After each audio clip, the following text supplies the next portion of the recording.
Okay, so in this video we'll do an example of finding the least squares, best least squares line fit to a curve. Okay, so we'll take our time here. So the below table, illustrated in the plot, lists the average carbon dioxide level Y in the atmosphere measured in parts per million, X years after 1980. So we're only going up to, this looks like the year 2000. Okay. And this is our data here, plotted. So we're trying to find the line of best fit. So the first question here says, considering the plot above, is it necessary to use a method as complex as Lagrange interpolation to accurately estimate the CO2 level in 1998? So we've learned in the last section in last lecture about the least squares method, which is far more complicated than Lagrange interpolation. Now, Lagrange interpolation from a couple of lectures back is you take 3 points. So for example, if we're looking at 1998, let's be clear here. So this is 0 years after 1980, 84, 88, 92, 96. We're looking between these 2 years.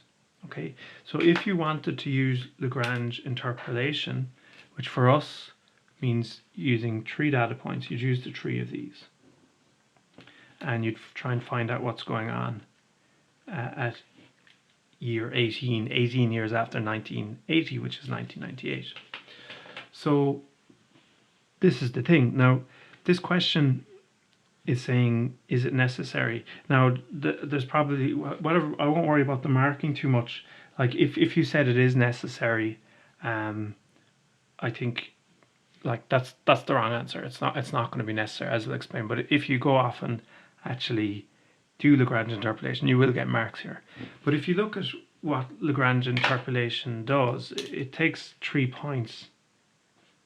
It fits a parabola to them, and then you essentially substitute in the value that you're interested in. But there's no real need to do Lagrange interpolation here because these points are on a line. So why would you do something? Well, they're not exactly in a line. So like if you're going to do a Lagrange interpolation here, essentially, like, why would you do it? The data is essentially on a line. Just do what's called straight line interpolation. So just put a straight line between them. So my answer is no, just use straight line interpolation. So straight line interpolation will say that between 96 and 2000, it's going to grow at a constant rate. So if we just look at maybe, we look at the difference between the carbon dioxide in 2000 and the carbon dioxide level in, you might have other ways of doing this interpolation. You probably don't call it interpolation, but it's something that's probably familiar to you to find the Y value in the middle. I think it comes into various design problems or something like that.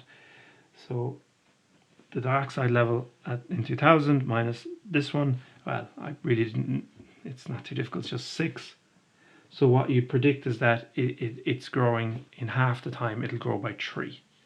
So therefore, you say that the Y, which is the CO2 level, at x equals 18 years after 1980 is 1998, will be 3 times more, 366. Now we'll put this squiggle because this is just an approximation, and we'll do parts per million because we're engineers, we should be trying to do units. Okay, so that's all that is. Otherwise you say no and do Lagrange interpolation. Right, that's the first question done. It doesn't make sense to do a curvy thing, it's just on a straight line.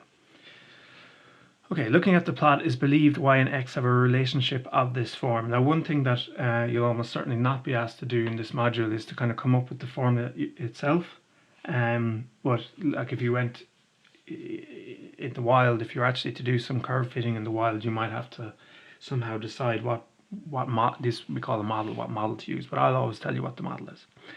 So, the thing says find the best values of the constants A and B in the least squares sense. Use 4 significant figures for all calculations. So we form the normal equations. Now at the moment, the normal equations, now of course the great thing is here you can't actually learn, like although everything is going to be open book, you still probably need to be able to learn how to form these equations. But if I gave you this specific question, you can just take these two here. Well, I'd actually write them like this. But I'm going to show you how I did here, how you actually form these equations. So how you form them is you say, okay, what are the multipliers? So, and it's the multipliers of the constants that you're looking for. So we've got b is multiplied by something. Now have a think for yourself, what is b actually multiplied by? The answer is it's multiplied by 1. b by 1 is b, so it's multiplied by 1. So what you do is you multiply everything here by 1, and of course multiplying by 1 doesn't change anything, and add up. So multiply by 1, in other words, do nothing and add up. So it'll be add up the y's. Now hopefully you'll get used to it. Now you are going to have to do exercises yourself. You'll have to get used to this. So I'm going to fix the constant a times add up the x's. Obviously, if you've got questions, you can email them. I'm not sure about how we're going to do tutorials. We'll worry about that a bit later. I'm actually recording this very early in September, plus add up the b's. The other multiplier of the other constant you're looking for, the multiplier of a, is x.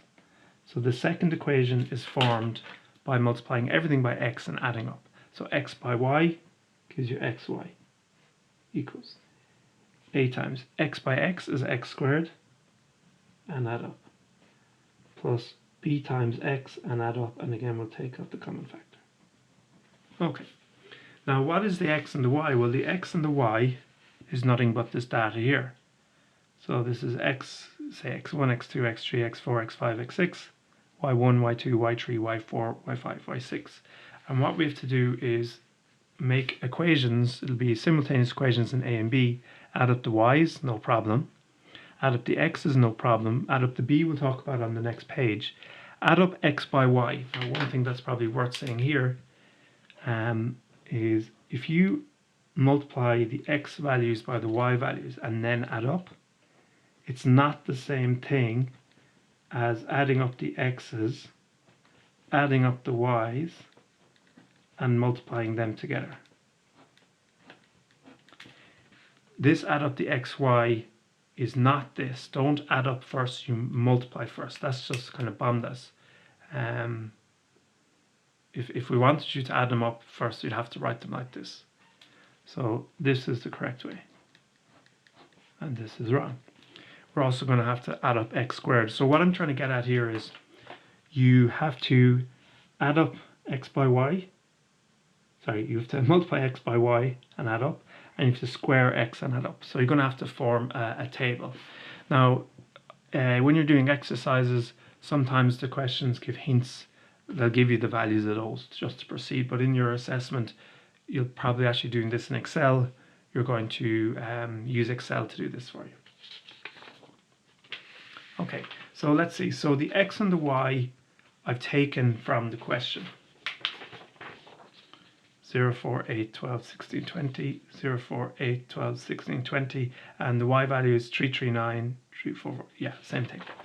So the other things I need are x by y. So if I multiply x by y, 0 by 3, 3, 9 is 0, 4 by 3, 4, 4 is this, 8 by this is this, 12 by this is this, etc. And we also need to square the x's. So 0 squared is 0, 4 squared is 16, 8 squared is 64, 12 squared is 144, 16 squared is 256, 20 squared is 400. And then add these up.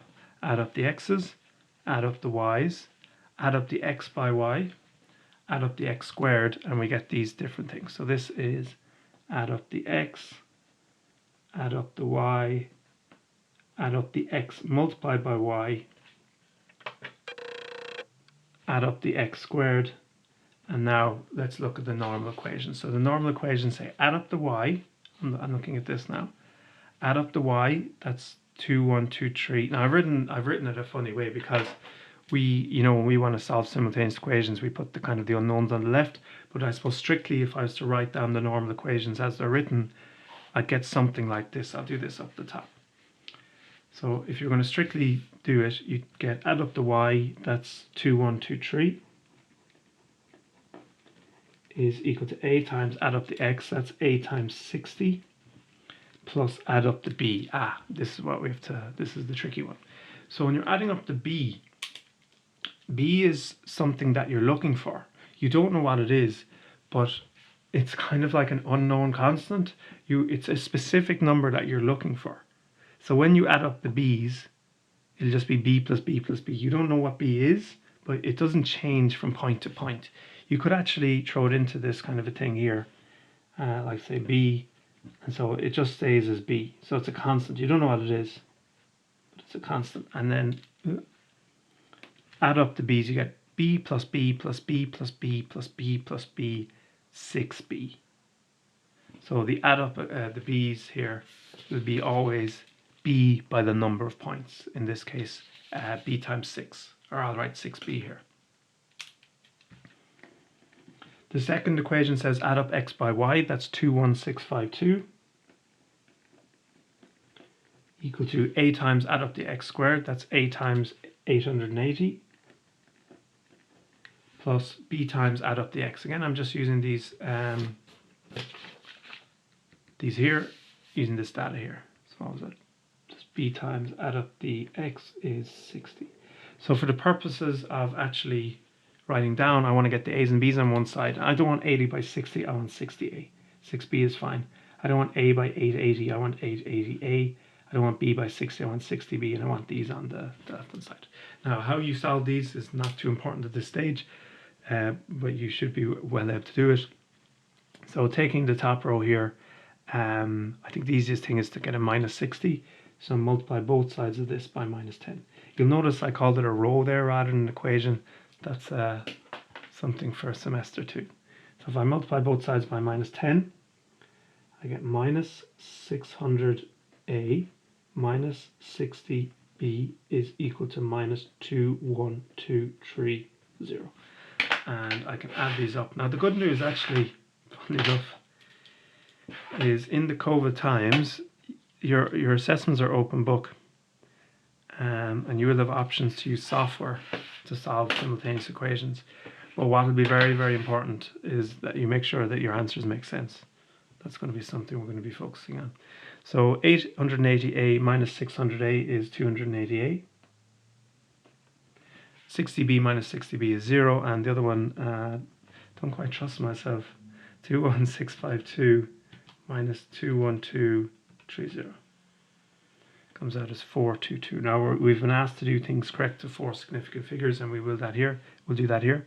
Now here what I have is a multiplied by 280. I'm going to get rid of that 80 and know what a is on its own. I'll do it over here for space. So the inverse of multiplying by 280 is dividing by 280. So if I divide both sides by 280 here, I'll have a on its own. So I do 422 divided by 280. Now what's a little bit dodgy here is I'm going to round here early. Really I should keep this exact, you know, like the exact answer is actually 211 over 140. And maybe I should put approximately. But in the curve fitting, really the truth is, I mean, there's so many errors knocking around, it's quite rough anyway. So it's not actually a time to be worried too much about rounding. If you do the rounding, if you don't do the rounding, you do it exactly. Obviously, I'm not going to be peed off, that's good. But the question did ask for 4 significant figures. Okay, and now we can find b. So probably the easiest thing would be to substitute in the a into the first equation there. So I get 60 times the a, which is 1.507,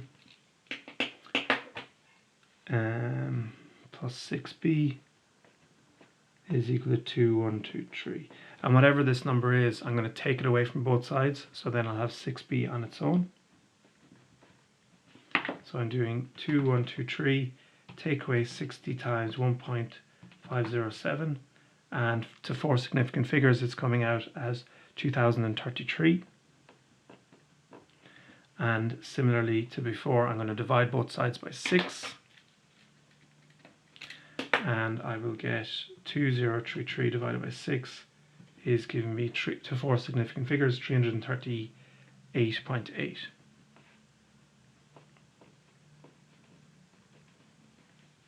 Parts per million, I suppose. So, which gives us finally a model. The y value is equal to A, which is 1.507, x plus the B 338.8. Now this gives us a great opportunity to see does our answer make sense. So a few things you could do is start subbing in values of x and see how well it compares with the data. Like this data is pretty much on a straight line. Maybe I think if you put in the x equal to 8, you'll get an underestimate, because if you see the 8 one, it's slightly higher. So I guess that if I put in x equal to 8 into this, it'll come out lower than 352.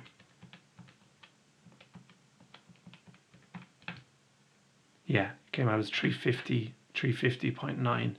So yeah. The other thing you can see is the slope, 1.507. Now the slope of course tells you how much it goes up if you go across 1. And we've actually seen something like this already. We saw in 4 years, roughly, it goes up about 6. So if you divide that by 6, you get 1.5. Which gives you this approximately, but we're just being more accurate here than anything, and we are taking into account the other data points. The other thing is we're expecting it to cut around 338.8, which is now funny enough, there's something a bit. Oh, yeah, here it is. So here's the 0. So it cuts at 0, very very close to 339. Okay. So this is the curve fitting, and now typically what I'll ask you to do is to use, this is what you'd call a mathematical model, to answer some questions.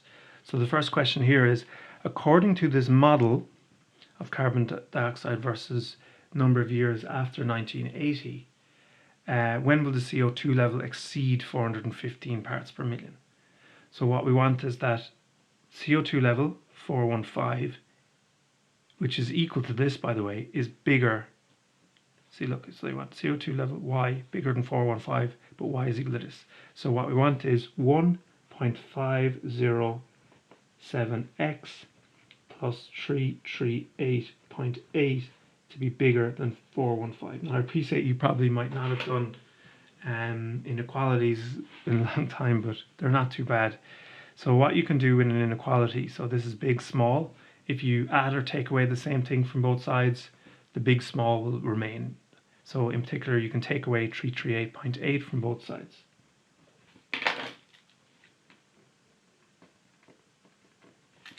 And I end up with 1.507x to be greater than this minus this would be 7. I don't actually trust myself. It's funny because in the lecture you can make a mistake, and I don't know, it's a bit easier. On a video, there's less time. You don't want to be wasting time correcting calculator errors, which I'm very inclined to make, as we'll see. Similar story, you've got a big thing and a small thing, and you divide them both by a positive number, the big thing will still be bigger than the small thing. So if I want to get rid of this 1.507, I can divide both sides by 1.507. And so I end up with that x must be greater than 76.2 divided by 1.507, which gives me 50 point, now these are numbers of years, so if I just do 50.6, so that's kind of x equal to 51. I think I'd like you to kind of go back and look at x as the number of years after 1980, so you're talking about 51 years after 1980, i.e. 2031, or maybe even better, because this is kind of halfway, something like 2030, 2031. That would be a great answer there to see. Okay. Produce a rough sketch. Now this is kind of a funny question, because I mean there's a sketch in the thing, but really all I'm looking for here is the y equal mx plus c. Now it says rough, and I've kind of done a good one here, but what I want to show is what I mean by a rough graph here. So all I want really is to see the sign of the slope positive and a cutting around 338.8. That's all I want to see. It should include labeled axis, a line, no intercept. So this is all you need here. Now in your assessments you might be asked to produce graphs on Excel, and obviously you want to do a little bit better. I want to see labels on all axes, and titles are probably good, but it's probably not necessary here. X, Y, so rough means just rough, just show 2 bits. Well, got the labeled axis. The y-intercept is where it cuts, 338.8. And the slope is positive, which means it goes up.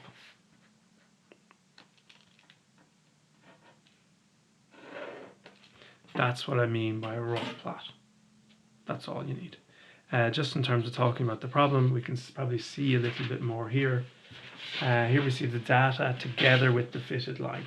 You can see it's not perfect. You can see the thing at 8 where it's slightly underneath, but it's not supposed to go through the data points. Like this is called a trend line. Now, in a sense, this isn't really the true behavior, but it's just kind of a rough estimate that it's growing at this constant rate, the CO2 level in the atmosphere. But basically what it's kind of saying is that, okay, overall this is the trend. Sometimes it's a little less than predicted, sometimes a bit more, but it kind of all evens out. In the next video, we're going to show how to kind of what we've been doing about how do you find, if you've got a model, how do you find what are called normal equations.